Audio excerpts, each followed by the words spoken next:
Chairman সাহেব আমরা তো একটা হাঁস ফেলেছি 10 লাখ টাকার। কত আমরা লালে লাল 10 লাখের মাঝে 2 লাখ টাকায় দেখাম করাইয়া 8 লাখ টাকা মেরে দিব আমরা। ये सब क्या देखना पड़ रहा है। अच्छा है मैं अंधा हूँ।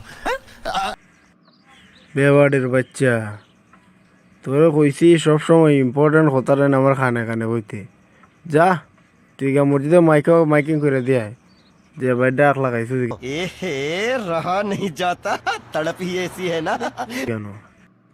তুকু চেয়ারম্যান সাহেব ভুলে গেছি গা, ভুলে গেছি আমার করতে গিয়ে আমি সবসময় আপনার খানে খানে কইমি। তে চেয়ারম্যান সাহেব এই কাজটা খেটার দিতাম এখন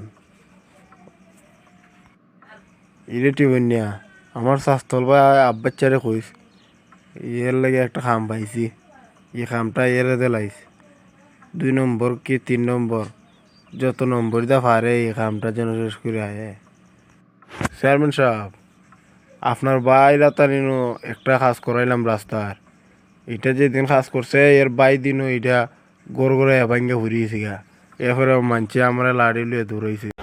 ये सब क्या देखना पड़ रहा है। अच्छा है मैं अंधा हूँ।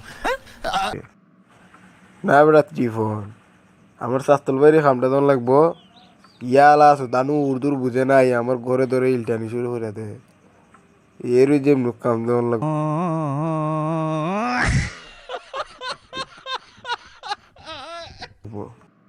চেয়ারম্যান সাহেব আচ্ছা আপনার শাস্তল বাইরে এই খামটা দিমুনে। তো চেয়ারম্যান সাহেব আপনারা তো অত বড় সুখবরটা দিলাম, আমারে কিছুদিন 7,90,000 টাকা আমার ব্যাংকের মাঝে তুই 10,000 টাকা নিয়ে গেছিস। চেয়ারম্যান সাহেব আমার তো 10,000 হইতো না, আমার আরো কিছু বাড়াই দিতে হবে না আপনি। তোর টিফুন না যত দেব তুই তোর বমলার মাঝে আর আস, তোর আর বমলা পড়ে না। 7,80,000 টাকা আমার মাঝে তোরা দেখিস আর 20,000 নিয়ে গেছিস। হ্যালো বন্ধুরা, প্রথম পার্টটি কেমন লাগলো কমেন্টে জানাবেন। সেকেন্ড পার্ট পেতে চ্যানেলটি সাবস্ক্রাইব করে সাথে থাকা বেল আইকনটি অন করে দিবেন, সাথে সাথে আপনাদের সামনে ভিডিও চলে যাবে।